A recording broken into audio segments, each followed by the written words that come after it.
Hello everyone, my name is Marz and my pronouns are they, them. I'm an HIV Stops With Me spokesmodel and I'm here with an important message.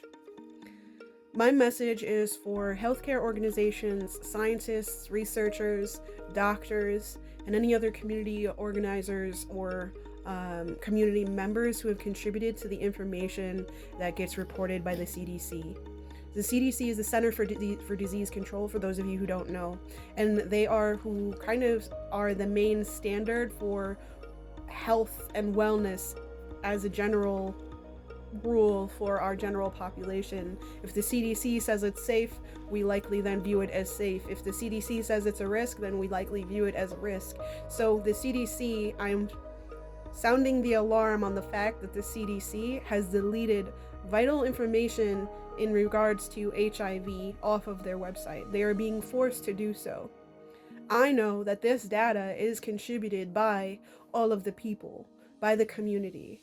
So my solution to this is for all of you researchers who have the data that you know has contributed to what it is the CDC is reporting, save that locally if that's not already what you've done. Don't save it to a cloud, don't save it to all these electronic things, because if and when we need to go back to the encyclopedia type realm, that information should and needs to be and deserves to be readily available.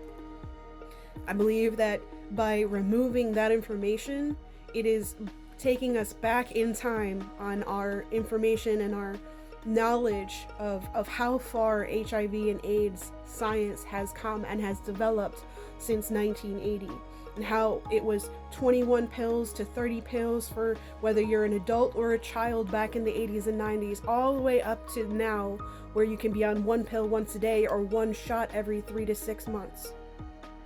That's how far we've come, and it's really important that just because the information from the CDC has been deleted, it's really important that we as a community who hold this information continue to safeguard it and continue to share it with the organizations in the community that needs it so that they can further advance their information and their skills and their knowledge.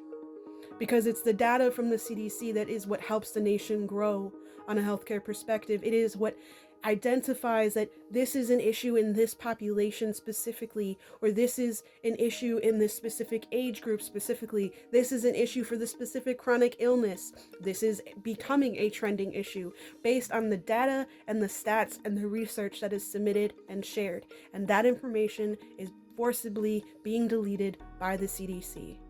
And this message also goes out to anyone who works at the CDC who has any control over holding on to the archives of those documents and somehow sharing them, because it does not seem fair to the public to remove such vital information that is what has helped us get to where we are today scientifically, as well as helped us combat the stigma that unfortunately still exists and will continue to exist and get kicked back up as we start to erase history.